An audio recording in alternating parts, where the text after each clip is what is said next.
demonstração da justiça de Deus neste tempo presente. A demonstração da justiça de Deus neste tempo presente. Na semana passada, a gente terminou evidenciando que a nova criatura em Cristo Jesus, aquele que nasceu de novo em Cristo, foi gerado pela palavra de Deus em Cristo, ele é um bem-aventurado. Ele é um bem-aventurado por dois motivos que eu citei. Primeiro é que Deus imputa a justiça dele sem as obras, Romanos 4:6, que eu citei a semana passada. Deus imputa a justiça dele sem as obras. E eu falei que obras que são. A gente tem que olhar para o aspecto da Bíblia, do que Deus está falando na Bíblia. E essas obras se refere às obras da lei, no caso dos judeus, as obras da lei, e para os gentios, ou para, de modo restante da humanidade, são as obras humanas, as obras pagãs, as obras sem o conhecimento de Deus. Tá? Então, tudo que é desprovido do conhecimento de Deus, ele não se aplica. Né? A justiça de Deus não precisa de nada disso, nem das obras da lei e nem das obras humanas. E a segunda bem-aventurança é aquele a quem o Senhor não imputa o pecado. Romanos 4, versículo 8. O Senhor não imputa o pecado, né? É um bem-aventurado. Tá? E isso tudo, amados, está no Evangelho, a maravilhosa graça de Deus que foi oferecida para a humanidade que se separou de Deus. Isso precisa ser entendido minuciosamente, para que não exista resquício de dúvidas que dê campo para que o inimigo lance as suas sementes malignas de dúvida, de interpretações erradas, tá? É a maravilhosa graça do Evangelho em Cristo Jesus oferecida a todos os homens que pecaram e destituídos estão da glória de Deus. Amém? E aqueles que creem no Evangelho de Cristo Jesus, eles são alcançados por essa graça maravilhosa. E mais do que isso, são libertos do poder do pecado. Porque no Evangelho está o poder de Deus para salvar o que estava perdido. E as pessoas leem tanto isso, meu Deus do céu. Elas leem isso tanto em Romanos, capítulo 1, né? Que Paulo fala, repetem isso como se fossem papagaios, mas não discernem o poder que está nisso. O poder da salvação minha, sua, de todo aquele que crê neste mundo, em todas as épocas, está no poder de Deus, né? No Evangelho, a palavra dele dada para o homem. Tá? Não está nas minhas atitudes, não está naquilo que eu faço, na minha bondade, no meu melhor. Não está o poder de salvar, o poder de nos transportar para o reino da luz, do reino de Deus, está no Evangelho de Cristo. Aleluias. E Deus, para quem recebeu esse Evangelho e nele persevera, né?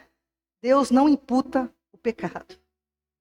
Não imputa mais o pecado, porque esse novo homem gerado em Cristo, ele está livre da condição de pecado. Romanos 6, 17 e 18, livro de Romanos 16, 17 e 18. Mas graças a Deus, que tendo sido escravos do pecado, obedecestes de coração a forma de doutrina a que fostes entregue. Paulo está dando graças a Deus. Repare o que ele está colocando. Para aqueles cristãos em Roma, que a maioria deles, aqui no caso dessa carta aos romanos, eram judeus vindos do judaísmo, né? Se converteram a Cristo. E ele fala, graças a Deus, que tendo sido escravos do pecado, obedecestes de coração a forma de doutrina a que fostes entregue. Ou seja, eles receberam de coração a doutrina de Cristo, eles receberam de coração. O que é receber de coração? É com as emoções? É chorar? Não, é entendimento, é receber com consciência, com entendimento e guardá-la no coração. Né? Esse que é o sentido. E quem faz isso? Versículo 18, e libertados do pecado, foste feitos escravos da justiça. Libertados do pecado, fostes feitos escravos da justiça. Então, aquele que entendeu, é preciso que você que confessa Cristo, você que se professa cristão, evangélico, você precisa, se você entendeu, recebeu o evangelho de Cristo, você precisa estar consciente de que você está livre da condição de pecado. Amém? Aquele que confessa a Cristo, que recebeu o Evangelho, que guardou no coração, ele precisa estar, é uma questão de conscientização, através do entendimento renovado pela palavra do Senhor. Está livre da condição de pecado. Por quê? Porque se tornou participante da obra que Cristo veio consumar na terra, através da sua morte e ressurreição. Você creu? Você entendeu? Você recebeu? Então diga amém bem forte. Então, se você creu e recebeu, considere-se morto para o pecado, para a condição de pecado, e vivo para Deus em Cristo Jesus nosso Senhor. Amém? Romanos capítulo 6, versículo 11. Considere-se, é uma realidade, não é quando você morrer fisicamente, isso é a obra de Deus, é o poder de Deus, que tem que ser recebido pela fé. Queridos, o pecado, as pessoas ficam com essa confusão do pecado com comportamento, é porque quando o ser humano pecou contra Deus, tudo que ele faz passou a pertencer ao pecado. Então existe essa raiz mesmo. Tudo que o homem fazia no pecado pertence ao pecado. O pecado se tornou um senhor do homem. Então, tudo que o homem faz era imundo. Para Deus era imundo, né? É imundo ainda. Então, o pecado é um elemento intrínseco à natureza do homem sem Deus, do homem destituído da glória de Deus. Então, você não pode continuar dizendo, eu sou pecador. Né? Infelizmente, muitos pastores, muitos mestres continuam com essa ênfase errada. Não pode, isso é contra a glória do Senhor em nós. O homem foi destituído da glória de Deus, mas quando Cristo veio, ele veio para nos devolver a glória que foi tirada no Éden por causa da desobediência de Adão. Essa glória agora habita em mim. E a gente não tem consciência do que isso significa, porque se a gente tivesse consciência do que significa estar revestido da glória de Deus, a gente não titubearia tanto quanto a gente titubeia. A gente não ficaria tão enfraquecido diante das lutas como muitos ficam. Mas teria um vigor, teria um olhar para a eternidade, porque o Senhor está nos conduzindo para algo muito maior do que tudo isso que a gente está tendo aqui. Então tem essa segurança, tem esse desejo, esse prazer. Não se concentra nas coisas dessa vida, olha para essa vida, é óbvio que muitas coisas nos abalam, nos balançam, mas a gente olha para Ele, porque maior é aquele que está em mim do que aquele que está no mundo. Ele quer nos destruir, sem tenha nenhuma dúvida. Ele sempre quis destruir o plano de Deus no homem. Sempre desde o Éden conseguiu com Adão. Mas agora ele intenta contra nós. Mas ele não pode ter essa vitória. Nem tem. Porque ninguém toca naquele que está debaixo da sombra do Altíssimo. Então, para permanecer na sombra do Altíssimo, não é ficar fazendo declarações humanas sem conhecimento. Tem muita gente falando de positivismo, de coisas que não tem nada a ver com a palavra. Porque para estar debaixo da proteção, da bênção, da direção, do olhar, da luz santa do Senhor, tem que ter conhecimento da palavra dele. Porque senão está desprovido do conhecimento de Deus.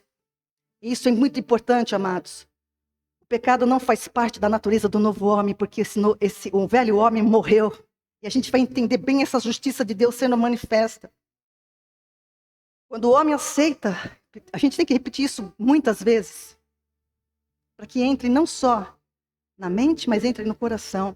Quando o homem aceita a mensagem do Evangelho, ele toma sobre si a cruz e se conforma com a morte de Cristo. Mateus capítulo 10, para quem está anotando, Mateus 10, 38. Ele é incluído na morte de Cristo. Isso é algo que Deus fez. Ele levanta Cristo para quem olhar para ele, ser identificado nele. E também é sepultado com ele. E ressurge um novo homem, um odre novo, um vaso novo, pelo poder de Deus, onde a aliança com Deus, com essa nova criatura, é indissolúvel. Porque toda aliança que Deus faz é indissolúvel. Quem quebra ela? O próprio homem. Deus não. Deus não volta atrás na sua palavra. Deus não quebra a sua aliança. De forma alguma. Adão foi destituído da glória de Deus porque ele não deu crédito à palavra do Senhor. Ele desobedeceu, incredulidade. Desobediência é fruto da incredulidade, da falta de confiança. Adão foi destituído da glória de Deus por causa da sua desobediência. Né? E ele levou consigo toda a raça humana. Eu não pus aí, mas eu vou dar uma lidinha aqui, porque o Senhor me incomodou para me ler isso aqui. Romanos 3, de 21 a 23. Capítulo de Romanos 3, 21 até o 24. Mas agora se manifestou sem a lei, no caso ele está falando com os judeus, a justiça de Deus, tendo o testemunho da lei e dos profetas. Ou seja, todo o Antigo Testamento testificava do que Deus ia fazer em Cristo. Todo. Versículo 22, isto é, a justiça de Deus pela fé em Jesus Cristo para todos e sobre todos os que creem. Não há distinção. Então, judeus, gentios, seja quem for. Pois, versículo 23, pois todos pecaram e destituídos estão da glória de Deus. Todos. Mas olha a bênção. Versículo 24. E são justificados gratuitamente,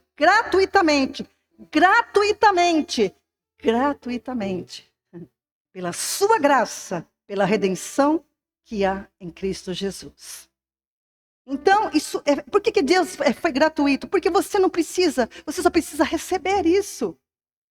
A obra que glorifica a Deus é feita por Ele mesmo, não é feita por você.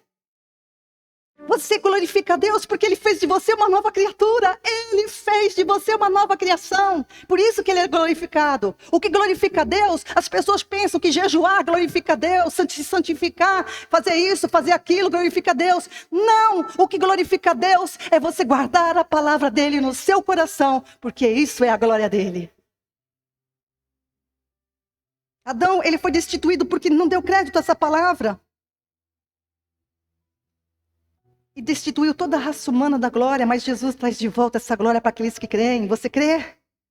A glória do Senhor está sobre você. Jesus, na sua oração sacerdotal, no capítulo 17, versículo 22, uma oração linda do que o Senhor dá e deixa para nós como uma garantia do bom pastor que olha para nós e está intercedendo por nós. Ele diz no versículo 22, eu lhes dei a glória que me deste, que tu me deste, para que sejam um, como nós somos um.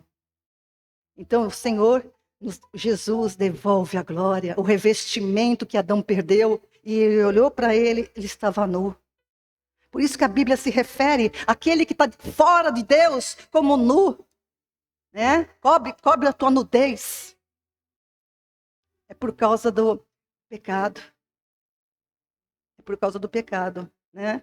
Que tirou a glória do homem. A gente não tem dimensão de como é isso, mas é algo que vai longe da nossa pequena imaginação aqui. Então preste atenção, você que está me ouvindo, só é possível abandonar o pecado. A condição que Deus diz, o homem pecou. Só é possível abandonar o pecado quando o homem morre para ele. Morre para ele. Você tem que entender isso. Porque senão você vai ficar aí jejuando, senão você vai ficar aí fazendo coisas que estão indo contra. Você acha que está fazendo uma coisa maravilhosa para Deus e você está aborrecendo o Senhor. Está aborrecendo o Senhor porque você não entendeu, como os judeus também no Antigo Testamento não entenderam o que Deus queria. O erro se repete em muitos na igreja hoje. Quando os apóstolos advertiram, olha, a história de Israel está na Bíblia para que vocês não sigam o mau exemplo deles, de incredulidade. Você precisa crer que quando Jesus disse, se você tomar a sua cruz e me seguir, você será meu discípulo. E você tem que entender o que significa tomar a cruz e seguir após Cristo. Tá? É isso que demanda estudo da palavra, demanda você entender a palavra. O pecado é um senhor. E ele não libera ninguém, né? Ele não dá alforria para ninguém. Ele é um dominador maldoso, pecado. Então, para se libertar dele, não é questão de comportamento, de moral, coisas humanas, não. Não há como o homem deixar de servir o pecado por decisão própria, não tem como. Visto que somente a morte pode trazer liberdade aos nascidos de Adão. E quem disse isso? Eu? Não, foi o Senhor. O Senhor diz que se você quer ser livre do pecado, você precisa morrer. Não é a morte física, é a morte para o pecado. Mas como é que se faz isso? Vamos entender, temos sempre que entender isso. É para isso que Jesus Cristo veio e morreu numa cruz de maneira algoz. Em Cristo, o escravo do pecado morre, ele fica livre. Ele tem que morrer com Cristo. Porque para morrer, tinha que ser um homem sem pecado. Adão pecou quando ele estava lá no Éden, iniciando um propósito de Deus, e ele não deu ouvidos, pecou, se separou de Deus. Ele era sem pecado, ele era participante da glória. E para cumprir a justiça de Deus, tinha que ser um homem sem pecado. Por isso que Cristo encarnou e da forma que ele encarnou. Porque ele não podia ser participante do pecado. Deus se fez homem, meu Deus. Deus se fez homem. Você entende o que significa isso? Deus se fez um homem. Para dar a mão para mim e para você, vem. Vem! Você que está ouvindo, você entende isso? Por isso que o nome dele é chamado no Antigo Testamento Emanuel, Deus conosco. Ele é a luz que resplandece nas trevas. Tudo foi feito por ele e para ele. Nada do que foi feito sem ele. Ele é Deus. Mas o homem despreza isso. O judeu desprezou. O povo da aliança desprezou. Essa semana eu estive vendo algumas coisas, uns estudos. E sinceramente, quando a gente olha para a humanidade, eu falo, meu pai, como o senhor aguenta isso? Meu pai, como o senhor suporta isso? Como o homem é tão soberbo, arrogante, ele acha que é alguma coisa, ele não é nada. Mas ele te afronta de uma maneira tão escandalosa. Eu chorava. Sabe, de ver como o homem é um idiota. Como o homem é um tolo. Soberbo. E a palavra que o Senhor vem me falando, a soberba do coração do homem tem enganado ele desde sempre. Então você não pode, você tem que vigiar o coração. O coração tem que ser humilde, tem que se submeter a Deus, tem que fazer a vontade. Jesus fez isso. Ele é o modelo. Ele sofreu afrontas, ele foi espezinhado, humilhado, cuspido. Mas ele falou, eu vim fazer a vontade do meu Pai, isso eu não vou abrir mão. E é assim que você tem que caminhar nesse mundo. Porque esse mundo vai passar com todos os seus desejos malucos. E vai ser lançado no fogo do inferno. Porque o que Deus tem preparado, nem olhos viram, nem ouvidos ouviram, e nem jamais penetrou no coração humano. E é isso que nós aguardamos, nós os que cremos em Cristo. Então aquele que morreu, Deus ele estabeleceu esse mandamento. E acabou. Ele é Deus. Mas como assim? Que loucura é essa? Morrer com Cristo? Eu estou falando de coisas espirituais. Eu não estou falando de coisas naturais. Eu estou falando de coisas espirituais. Você precisa morrer com Cristo. E eu te falo, entenda isso, para o teu bem eterno. Não é para o teu bem agora não, só. Só não. É para o bem eterno. Porque se você morrer sem entender isso, você vai entender que como você foi idiota. Como você foi tolo. Como você não prestou atenção naquilo que precisava prestar atenção. Então a palavra do Senhor, ela diz que aquele que morre com Cristo, ele é gerado de novo pelo poder de Deus, isso é espiritual, uma nova criatura onde tudo se faz novo. Nós, os que cremos em Cristo, somos essa geração criada em Cristo, pelo poder do Evangelho. E a coisa mais maravilhosa que ele diz, que Jesus ensina no seu Evangelho, que a nova criatura que é chamado odre novo e o Evangelho, ambos se conservam. Jesus fala isso numa parábola, lá está em todos Mateus, Marcos e Lucas, sobre os odres novos. Né? Quando ele fala do remendo de tecido novo em roupa velha, ou de colocar vinho em odres velhos, né? Vinho novo se coloca em odres novos, porque ambos se conservam.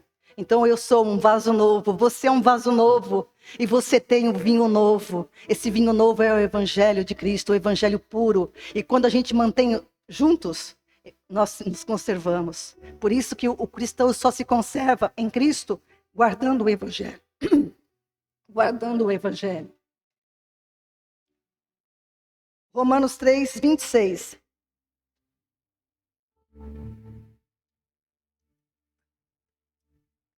para a demonstração da sua justiça neste tempo presente, para que ele seja justo e justificador daquele que tem fé em Jesus.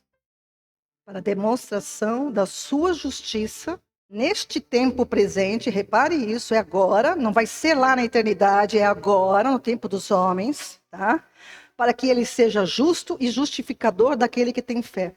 E a gente precisa entender como é que se dá esse processo. Porque Deus é justo e santo. Nele não há sombra de variação. E a gente tem que entender como é que ele justifica aquele que pecou contra ele. Né? Sem ir contra a sua natureza. Por isso que todo esse processo foi necessário. Tá? É isso que a gente vai ver. A gente precisa compreender como se dá esse processo em que Deus demonstra a sua justiça no tempo presente, de forma que ele seja justo e justificador daquele que tem fé em Jesus. Por que, pastora, precisamos entender isso? Porque o amor de Deus não é demonstrado em conivência com o pecado. Não, não pode. Deus é santo. Tanto que Adão foi expulso, porque não podia, ele saiu daquela dimensão, já foi destituído da glória e foi expulso, porque na presença de Deus não pode habitar o pecado. Deus não habita onde está o pecado. Então, Deus não demonstra conivência com o pecado, mas de acordo com a sua justiça, imutabilidade e retidão. 3 pontos que eu quero destacar para vocês que estão na palavra, que é a base de como Deus age na sua justiça. Lá em Êxodo, capítulo 23, versículo 7, que quando ele declara que Deus jamais declarará o ímpio inocente. Deus jamais declarará o ímpio inocente. É um princípio. O outro princípio está em Números 14, 18 também, e Ezequiel 18, 4. O pecador nunca será tido por inocente. Presta atenção, são princípios que Deus ele baseia a sua justiça. O pecador nunca será tido como inocente. Números 14, 18. Pois a alma que pecar, essa morrerá. Ezequiel 18, 4. Depois você lê as passagens, por favor. Se eu entrar aqui agora, eu vou me prender, porque esses textos dão uma mensagem cada um deles. Tá? Então, presta atenção. E o terceiro que eu destaco para você, que está em Deuteronômio, capítulo 25, versículo 1, e Ezequiel 18, 4 também. A pena não pode ser transferida para outra pessoa. Ou seja, a pena não pode passar da pessoa do transgressor. Quando Deus disse, certamente morrerás, ele falou para Adão. E essa palavra, certamente morrerás, passou de Adão, porque ele era uma semente, passou para cada um que foi nascido nessa terra. Certamente morrerás. Certamente morrerás. Certamente morrerás. Certamente morrerás. Essa palavra foi passando de geração em geração. Deus é amor. Todo mundo gosta de falar que Deus é amor, mas se esquece que também Deus é justiça. Considera a bondade e a severidade de Deus. Considere a bondade e a severidade de Deus e na severidade, ele continua sendo bom. Continua sendo bom. Vamos entender isso. Como Deus justifica o homem que pecou contra ele? A gente tem que esmiuçar isso. A ação de Deus de salvar o homem não é uma reconciliação com a criatura perdida, não é. O velho homem, né? A criatura perdida é o velho homem. Ele não toma o velho homem. Ah, tá, eu te aceito, se você crê em Jesus, eu te aceito do jeito que você é, e vamos fazer de conta que você é justo. Não. Deus não pega, não toma o velho homem e o aceita na condição de justo. Não, não. Ele não aceita o velho homem mais, o velho homem ele não quer. O velho homem, que é o pecador, precisa ter um encontro com a cruz. E não foi uma igreja, não foi uma denominação, é o evangelho de Jesus Cristo, debaixo daquilo que ele falou, do testemunho da lei dos profetas, que diz, vocês precisam morrer com ele, para serem justificados. Então, O homem precisa ter um encontro com a cruz de Cristo, que é o que Jesus frisou nas suas palavras. Lucas 9:23. Se alguém quiser vir após mim, a si mesmo se negue. Dia a dia, tome a sua cruz e siga-me. Esse dia a dia significa perseverança. Então, tome a sua cruz. Ou seja, morra com Cristo, nasça de novo e viva na perseverança do Evangelho. Se eu pudesse transliterar esse versículo, é isso o significado. Lucas 14:27. Se qualquer que não tomar a sua cruz e vier após mim, não pode ser o meu discípulo. A cruz não são os seus problemas diários. A cruz não é uma doença. A cruz não é isso ou aquilo humanamente falando. A cruz é seguir os passos de Jesus até o Getsemane. Até a cruz. Até a sepultura. E até a ressurreição. Aleluias. As pessoas falam assim, meu Deus, que loucura é essa, né? E depois que a pessoa, então ela é identificada nisso, ele é criado um novo homem, ele ressurge. O mesmo poder que levantou Cristo dos mortos, é o mesmo poder que faz com que a gente que morreu para o pecado, nasça de novo uma nova criação em Cristo. Mesmo poder. Né? As pessoas acham isso loucura, né? Eu até separei um texto aqui de Romanos 9. Romanos 9, né? Eu pus aí o texto, é 21. Mas existe um questionamento que Paulo, nesse capítulo é bem interessante, ele vai falando assim, ó. Que as pessoas replicam, o que é isso? Que loucura é essa? Que palhaçada é essa, né? Morrer com, ser ressuscitado, se você continua vivendo aqui e é uma nova criação? É exatamente isso que eu estou falando. Eu nasci de novo e estou aqui, porque Deus não me tirou do mundo. Cumpre a mim cumprir o restante das dores de Cristo. Cumpre a você que está nessa terra ainda, que já aceitou Jesus, que é uma nova criação. Está glorificado já. Só o que falta é o teu corpo ser redimido e ser glorificado também. Que vai acontecer quando a gente se encontrar com o Senhor. Mas aqui agora, meus queridos, as pessoas acham isso loucura. É o poder de Deus. Você precisa crer. Tem gente que crê em cada loucura muito pior. Por que não creria no que Deus falou? Se Ele é o oleiro.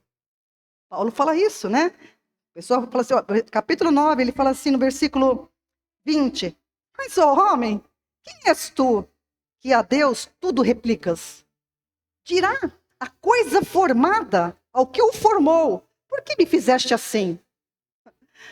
Paulo já coloca o questionamento de todos aqueles, né? Quem é você? Que disse para aquele que te formou, o que você está fazendo?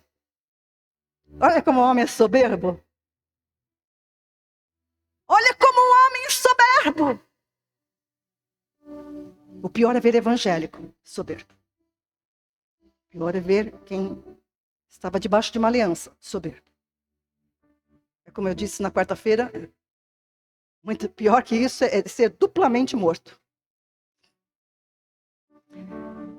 Aí Paulo continua, né? Quem é você que replica, que diz por aquele que te formou, o que você está fazendo? Versículo 21. Esse, anote. Ou não tem o oleiro poder sobre o barro para da mesma massa, grife isso aí, da mesma massa, grife, fazer um vaso para honra e outro para desonra? Não tem o oleiro poder sobre o barro. Perceba que o oleiro tem poder sobre o barro, não sobre o vaso. Que uma doutrina por aí confundiu as coisas. Como se Deus tivesse domínio e mandasse na vontade dos vasos. Não. O poder de Deus foi quando ele criou do barro. Quando o homem se tornou um vaso, ele tinha que ouvir a Deus pela sua vontade e obedecer ou não. E o que aconteceu? Você já sabe. E agora, o que acontece todos os dias? Você já sabe também. Porque você é fruto dessa decisão sua de ouvir ou não ouvir a Deus. Você é livre para isso. Porque o pecado não tirou do homem a livre vontade.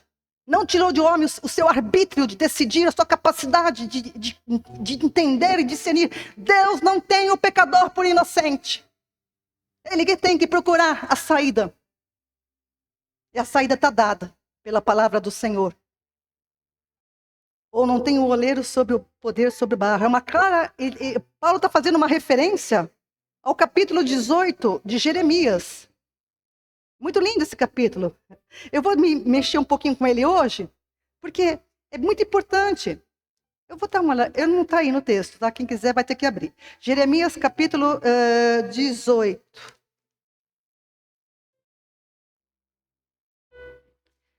Livro do profeta Jeremias, Antigo Testamento, capítulo 18. Existe todo um contexto no livro de Jeremias para um povo incrédulo, que não entendia a ação de Deus. E Deus, nesse capítulo, vai dizer assim, ó, palavra do Senhor que veio a mim, Jeremias. Levanta-te, desce à casa do oleiro, e lá eu te farei ouvir as minhas palavras. Desci à casa do oleiro e vi que ele estava fazendo a sua obra sobre as rodas. Então, ele desceu lá, aquele quem já viu, né, que estava trabalhando lá com barro. Mas o vaso que ele fazia de barro se quebrou na mão dele. Pelo que o oleiro tornou a fazer dele outro vaso conforme bem lhe pareceu.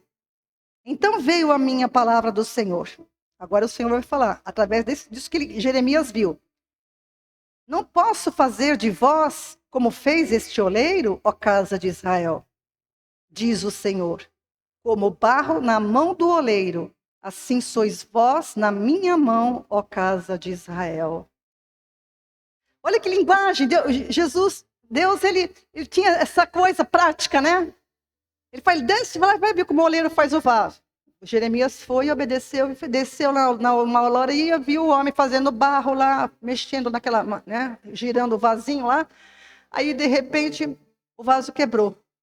Aí ele começa a fazer tudo de novo. E Deus aproveita a lição e diz, eu não posso fazer isso também? E é o que Paulo vai falar lá. Acaso não tem o oleiro poder para fazer um vaso novo da mesma massa? É isso que ele está, é uma lição espiritual, não é apenas uma lição cotidiana. Ele pegou aquilo para mostrar uma realidade espiritual, que o homem não acredita. Por isso que ele disse, terminando o Antigo Testamento, eu estou fazendo no dia de vocês uma obra tão assombrosa que vocês não vão acreditar quando eu fizer. Primeiro, Deus entre os homens. Segundo, uma nova criação em Cristo. Vasos novos. Mas que tiveram que ser antes o quê? Quebrados. O vaso velho tem que ser quebrado. Então essa lição, essa palavra de Paulo no Romanos 9, 21, ele está mostrando que Deus tem poder de fazer o homem, o mesmo poder que Deus tem de fazer o homem, teve de fazer o homem do barro e soprar nele o Espírito. E esse vaso que ele soprou a sua glória, o seu Espírito, se tornou um vaso de desonra. Pela desobediência do primeiro homem, esse vaso que ele criou, formou do barro, soprou a vida, compartilhou a sua imagem com ele. Ele se tornou um vaso de desonra nas mãos dele. Isso me fez chorar. Isso me fez chorar porque é muita desonra. Como é que a humanidade pode ficar com essas palhaçada de dizer por que Deus permitiu isso, por que acontece isso com a minha vida? Meu querido, quem é você para replicar com o teu Criador? Quem é você?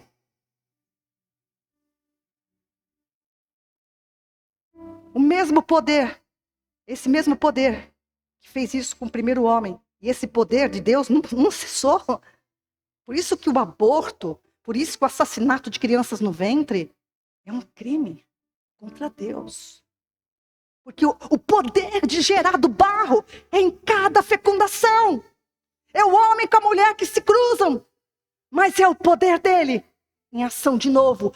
Cada criatura humana é fruto do poder de Deus que forma o homem do barro.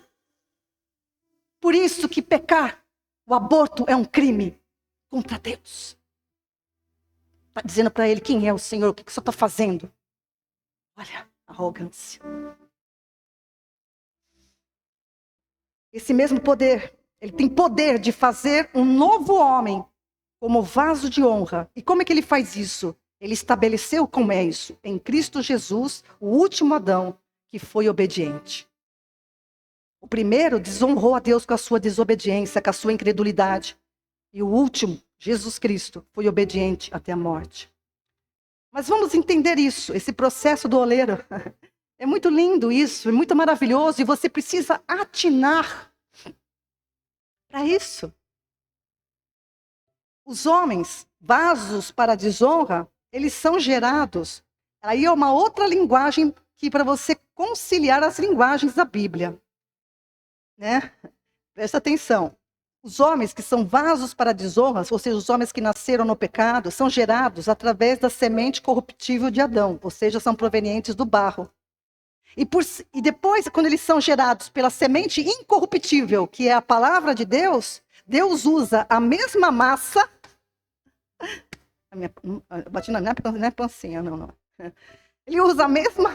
Vou bater na minha pança, meu Deus. Ele usa a mesma massa para fazer um vaso de honra para Cristo. A mesma.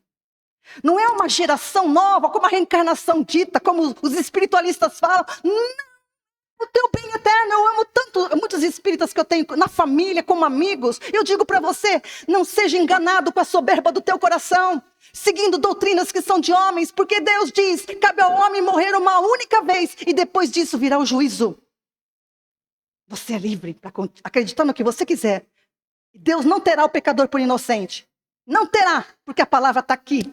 A palavra veio ao mundo, encarnou e disse, eu sou o caminho, a verdade e a vida. Ninguém vem ao Pai a não ser por mim. Agora, se você quer continuar com a mentira, você vai colher todos os frutos da mentira. Eternamente. Eternamente. Eternamente. E eu falo isso com dor. Porque a pessoa brinca. A nossa vida é tão assim, ó, e está mais do que nunca, mais frágil do que nunca, hein? A gente está vivendo uns dias meio complicados. Saúde complicada. Né? A gente tem uns serecotecos aqui que a gente fala, de onde está vindo isso, Pai? Nos guarda, nos livra do mal. Nunca orei tanto isso, Pai, nos guarda, nos livra do mal. Porque nós somos frágeis. Meu marido morreu com 71 anos. Nos dias de hoje, pela medicina atual, ele é novo. Quando eu encontro pessoas, hoje eu fico olhando para as pessoas, quantos anos você tem? 80 e pouco. Outro dia encontrei uma pessoa lúcida, maravilhosa, tinha quase 90 anos. Puxa, que maravilha, né? Mas eu olhei com aquele meu olhar, pensando, meu marido poderia ter vivido tudo isso. Não adianta ficar choramingando, mas isso vem na cabeça da gente porque a gente é humana. Eu fico fazendo comparação. Eu vejo pessoas idosas, às vezes eu fico olhando para as pessoas e fico comparando. Puxa, pai, ele poderia estar vivo. Aí o senhor fala, o senhor só sinto o senhor dando aquele toque em mim. Calma. Repare que o poder de Deus, escreva isso, o poder de Deus é sobre o barro, não sobre o vaso. Uma doutrina chamada calvinista, ela deturpou tudo isso. Deus não muda o que Ele deu. Dom de Deus é irrevogável. Ele nos fez com livres. Ele nos fez para seguir a Ele. Ele tinha poder. Ele tem poder de fazer o homem do barro, mas esse poder não interferiu. E isso é lindo de Deus. Por isso que a gente não pode se voltar contra Ele. Porque Ele deixou você livre. Ele deixou o homem livre para dizer sim, eu quero ficar contigo, eu quero cumprir o teu propósito. Ou não, eu não quero. E se afastar. Que coisa, né? Ele não fez robôs. Ele fez pessoas à imagem dele. A imagem dele, a imagem do Cristo, que pisou na terra.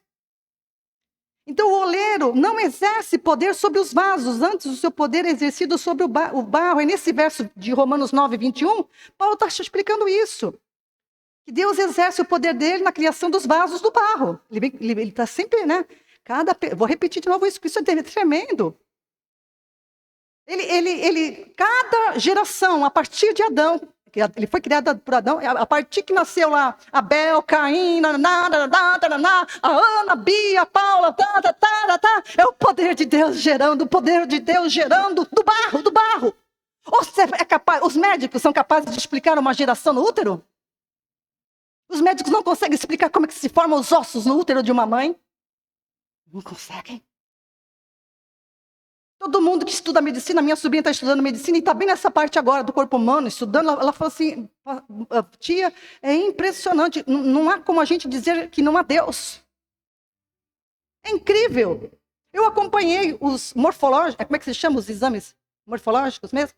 Dos meus netos, todos. Da Laís e do Bernardo. Eu ia falar da Laura e do Bernardo. Da Laura e do Bernardo. E no exame morfológico, até a médica também falava assim, olha, eu faço tantas ultrassonografias, mas é impossível a gente não dizer que não há Deus. Porque vai formando, é incrível. Começa o coraçãozinho, tum, tum, cérebro, as veias, o sangue começa correndo, alimentando. Nossa, é incrível, é um desenho das mãos do oleiro, diariamente, por quase 7.000 anos. Diariamente, por quase 7.000 anos. E ele esperava que a criatura, mesmo que tateando no escuro, o buscasse. Mas o afronta.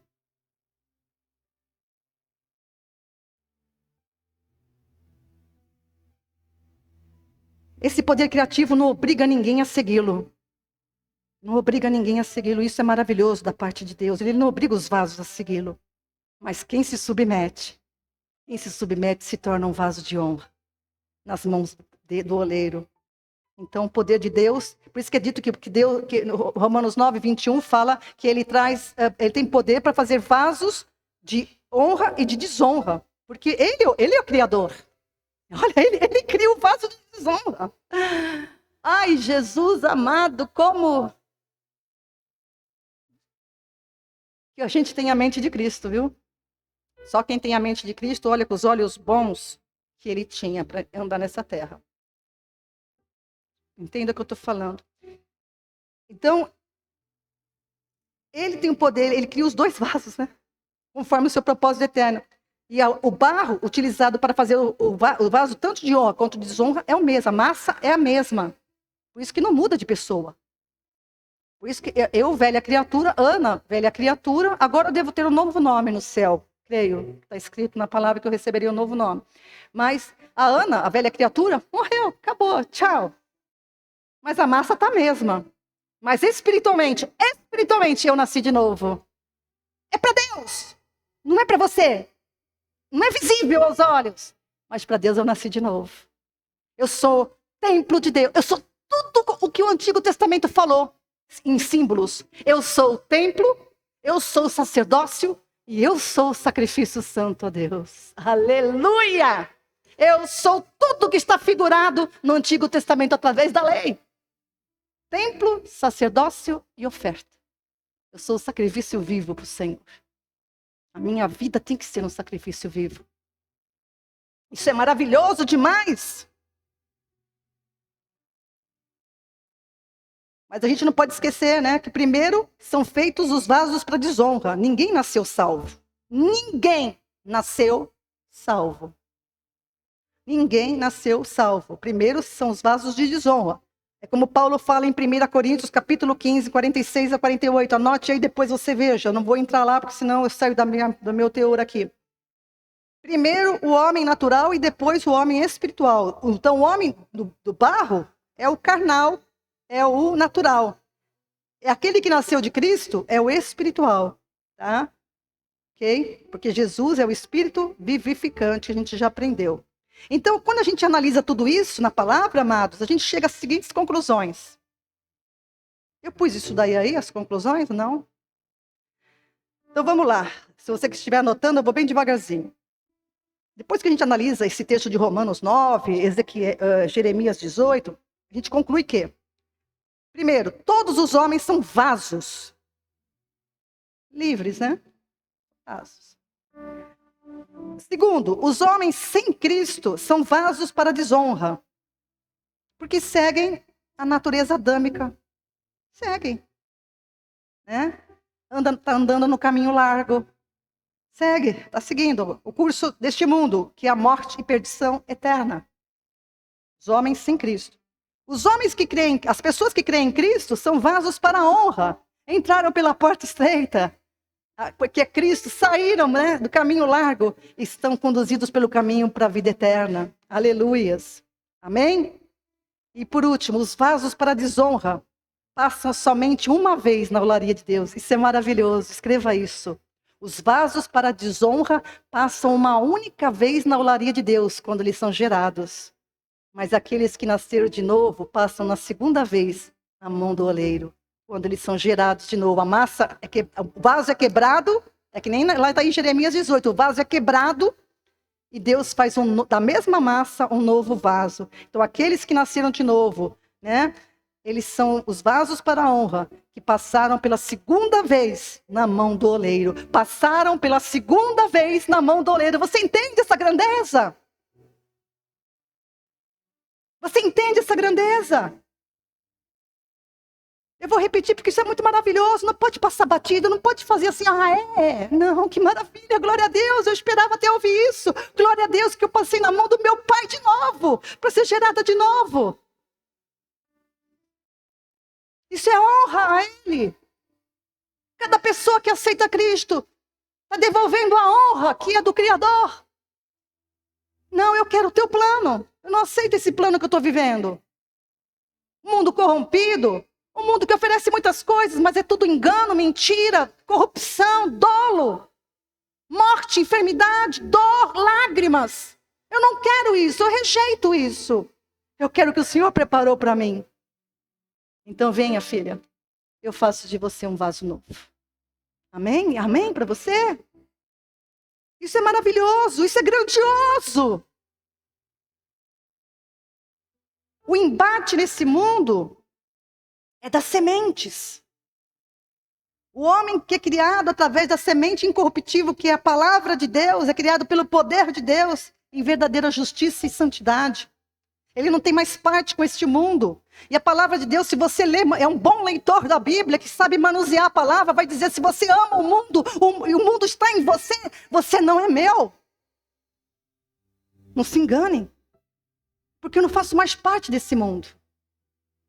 E eu tirei tudo do lugar. Esse novo homem é criado de uma semente incorruptível, que é a palavra do Senhor, em verdadeira justiça e santidade. Mas perceba que para esse processo acontecer, para satisfazer a justiça divina foi necessário primeiramente. Não é? O que foi necessário para... A gente fala assim, que para satisfazer a justiça divina, Jesus teve que se oferecer como sacrifício.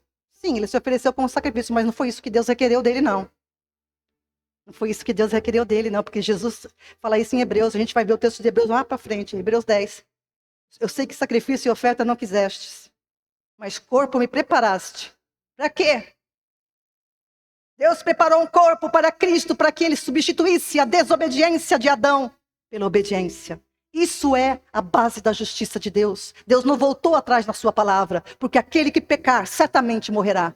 Se o que pecou desobedeceu a palavra, que venha um homem sem pecado e cumpra a minha palavra até a morte. E na morte dele, como uma pessoa sem pecado, quem crer nele não será mais imputado o pecado. Fantástico. Que sabedoria, que volta que ele deu, que amor que ele tem. O amor de Deus não é sentimento, mas o amor de Deus é tremendo, hein? Porque um Deus que faz isso, olha aqui, né? Um Deus que pensa isso, que bola isso. Eu me faço carne, quem olhar para mim, morre comigo. Eu não vou contra a minha palavra. Olha lá, que vai ter que morrer. Eu digo, vai ter que morrer em mim. Que jogada de mestre. Que jogada daquele que fez o universo e nada bate com nada, né? Você não vai ver a lua batendo contra o sol, brigando os dois no universo? Fico dizendo que tem um monte de coisa aí no espaço, mas se tiver alguma coisa no espaço, é porque foi palavra da ordem de Deus, porque tudo obedece ao que Deus ordena. Tudo está andando conforme Deus ordenou. Nada sai do lugar, mas o dia que ele ordenar, mexam-se. Aí você vai ver a terra sendo sacudida. Aí você vai ver o que é a ira de Deus. Aí você vai conhecer o Deus que vingará toda injustiça. E não queira estar aqui. Não queira. Adão desobedeceu e morreu para Deus. Essa morte foi espiritual. Ele foi destituído, foi tirado da glória dele. Ele se viu, ele estava nu. Né? É por isso também que a gente deve se cobrir, né? Você vê uma pessoa pelada na rua, todo mundo fica assim. Hoje não, pega um celular e fica olhando. Porque, sabe por quê? Que é o espírito que opera no mundo. Olha, interessante esse princípio, presta atenção. Esse princípio, Adão viu que estava nu. Era um escândalo. Não que Deus fez o corpo e o corpo é escândalo, mas o corpo é para o quê? O corpo é para o quê? A intimidade, né? Meu corpo é bonito, o seu corpo é bonito, não é feio. O corpo não é mau. O corpo não é mau. Existe uma doutrina que fala que o corpo é mau. O corpo não é mau, o corpo é bonito, foi criado por Deus. Mas ele é para cumprir objetivos. Não é para ser exposto. Por isso, pessoas que se vestem expondo o corpo, né? Pessoas que você vê que são... A gente vai na praia e fala assim, pô, mas a pessoa pôs um fio, mas um pouco precisava de nada, né? Na praia a gente vê aqueles fios, tem um fiozinho assim.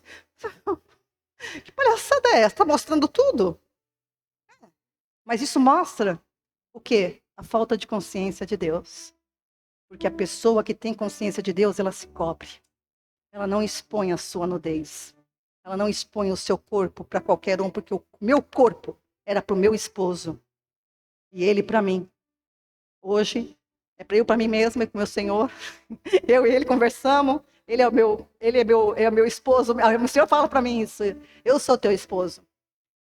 E a gente se conversa. Mas não nesse nível, obviamente, humano. Né? Óbvio, né? Mas é interessante isso. Tem princípios que valem para a gente atentar. Né? Adão desobedeceu e morreu para Deus, enquanto Cristo foi obediente até a morte e morte de cruz. E esse processo, essa transação que Deus fez, não se refere, não significa o pecado da humanidade sendo punido em Cristo, como muitos dizem. O pecado da humanidade tem que ser punido em você e em mim. Como? Eu me identificando na cruz de Cristo. Ok? Então, não significa essa transação da justificação de Deus, não é o pecado sendo punido em Cristo, como a gente entende muitas vezes, mas sim a obediência de Cristo, substituindo a desobediência de Adão. Isso daí nunca foi ensinado para nós. Foi ensinado para você em algum tempo? A gente fala que Cristo nos substituiu, né, na morte, no castigo, né? A gente fala isso. Mas nunca foi pregado com essa veemência que Cristo veio substituir a desobediência de Adão pela obediência. Né? Sem essa obediência, não haveria justiça diante de Deus, escreva.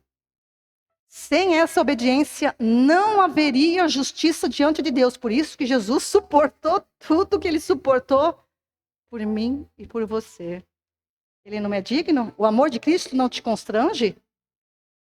Hã? O amor de Cristo não te constrange? Como Cristo obedeceu e morreu uma morte física, Deus, pelo seu poder, o ressuscitou dentre os mortos, pois a morte não podia retê-lo. Atos capítulo 2, versículo 24. A morte não podia deter Jesus. Não podia. Jesus, como homem, ele era 100% homem e abdicou dos seus poderes. Mas quando ele morreu, Deus o ressuscitou e a morte não podia retê-lo. E a gente já estudou isso em outras coisas, né? Então, da mesma forma, os que creem em Cristo e obedecem a Deus, eles se conformam com Cristo na sua morte e igualmente são ressuscitados dentre os mortos. Igualmente, no mesmo poder que levantou Cristo daquela tumba fria, é o mesmo poder que nos ressuscita espiritualmente. Uma nova criação.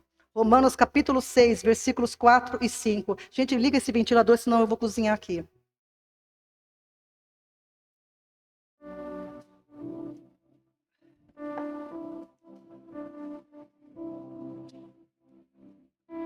De sorte, Romanos 6, 4 e 5. De sorte que fomos sepultados com ele no batismo da morte.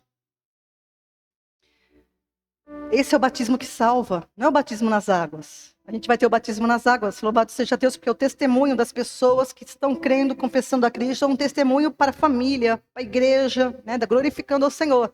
Mas o batismo que salva a pessoa é o batismo na morte, e ele tem que ser entendido.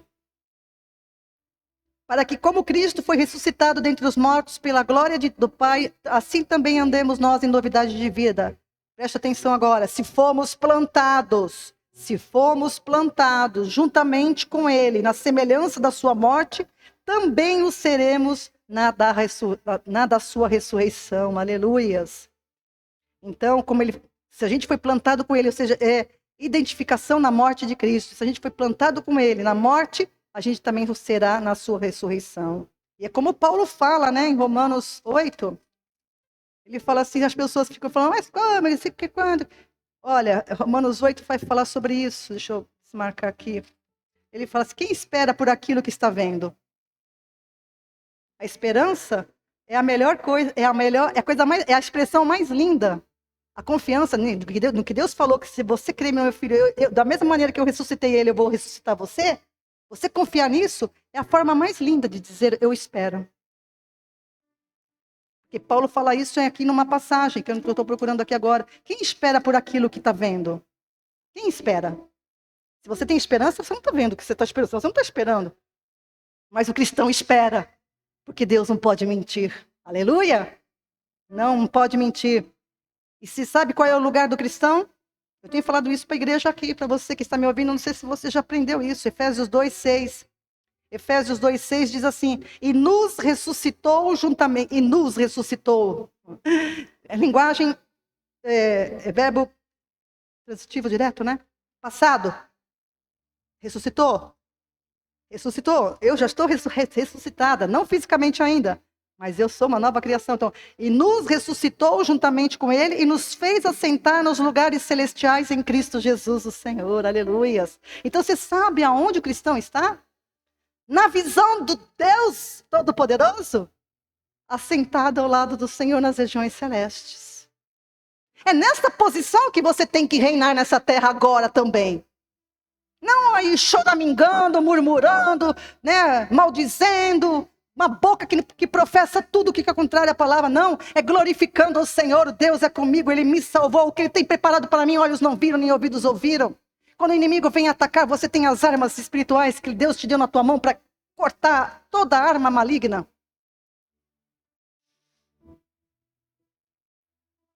Sentado nas regiões celestiais em Cristo. É aí que o inimigo tenta pegar você, tá? A gente vai ver na quarta-feira. Armadura. O Senhor me incomodou com aquilo que você me falou. Eu vou parar ali na armadura para trazer sobre a armadura. Então, na quarta-feira, se você quer entender o que é a armadura de Deus, venha. Tá? Colossenses capítulo 2, versículo 12. Sepultados com ele no batismo, nele também ressuscitastes pela fé no poder de Deus, que o ressuscitou dentre os mortos. Veja que o apóstolo Paulo vai trabalhando sempre a mesma ideia. Vocês precisam se conscientizar. Vocês foram sepultados com ele no batismo da morte. Também ressuscitarão pelo poder de Deus, né, que o ressuscitou dos mortos. Colossenses 3:1. Portanto, novamente, portanto, uma conclusão de tudo que você está ouvindo. Se já ressuscitastes com Cristo, buscai as coisas que são de cima, onde Cristo está sentado à destra de Deus. Eu vivo na terra, usufruo das coisas da terra com a moderação que Deus me pediu, mas delas não boto nenhuma fé. Nada. Nada. Vivo, óbvio, eu administro coisas, eu tenho casa, eu tenho carro, essas coisas, mas para mim, o Senhor sabe o meu coração. Ele sabe o meu coração. Eu não estou falando, eu e ele saber, a gente sabe. Meu coração não está em nada disso. Eu dou valor, eu cuido do meu corpo, da mesma maneira que eu cuido do meu corpo, eu cuido de tudo que Deus me deu nas minhas mãos, como uma mordoma. Né? Eu cuido como uma pessoa que está de mordomia mesmo, né? Mas sem pôr valores assim exacerbados. Ser ressuscitado com Cristo é o mesmo que ser gerado de novo. É um novo nascimento, é uma nova criatura, é um novo tempo, é uma nova condição diante de Deus. Diante de Deus! Não é a igreja que faz isso. Jesus não veio trazer uma religião, Jesus veio trazer a vida. Jesus não é mais uma religião, Jesus é a vida. 2 Coríntios 5,17, que todo mundo já está careca de ouvir. Assim, se alguém está em Cristo, nova criatura é, as coisas velhas já passaram. Eis que tudo se fez novo. Aleluias. Eu vou parar por aqui. Tudo se fez novo. Semana que vem eu continuo o restante, que tem a parte da justificação mesmo, porque existe uma diferença, né? É uma grande diferença entre ser justificado e alcançar a justificação. E a semana que vem eu vou explicar sobre isso. É muito importante entender o processo da justificação, porque você entende o caráter de Deus, né? Como Ele age, e você entende a grandeza do que aconteceu comigo e com você como nova criaturas em Deus. Amém? Em Cristo Jesus. Deus abençoe você. Que você não entenda as minhas palavras para aquele que você examine as Escrituras. É só isso que eu te peço. Eu soube de várias pessoas que passaram a ler a Bíblia. Várias pessoas têm falado comigo. Olha, você fala tanta ênfase que eu comecei a ler, eu quero entender. Isso, começou bem. Leia a Bíblia inteira. A Bíblia era composta de Antigo e Novo Testamento e ambos se fecham. Você não pode ler o Novo e você não pode ler sem o Velho. Você tem que entender todos porque eles se fecham assim, ó. Você não pode ler a Bíblia segundo pensamentos humanos ou filosóficos, ou seja lá que for. Você tem que ler a Bíblia pela Bíblia. E aí aí o Espírito Santo vai te guiar, porque a palavra de Deus, a Bíblia Sagrada ou as Escrituras, é a espada do Senhor na tua vida. Amém? O Senhor te abençoe e te guarde, em nome de Jesus.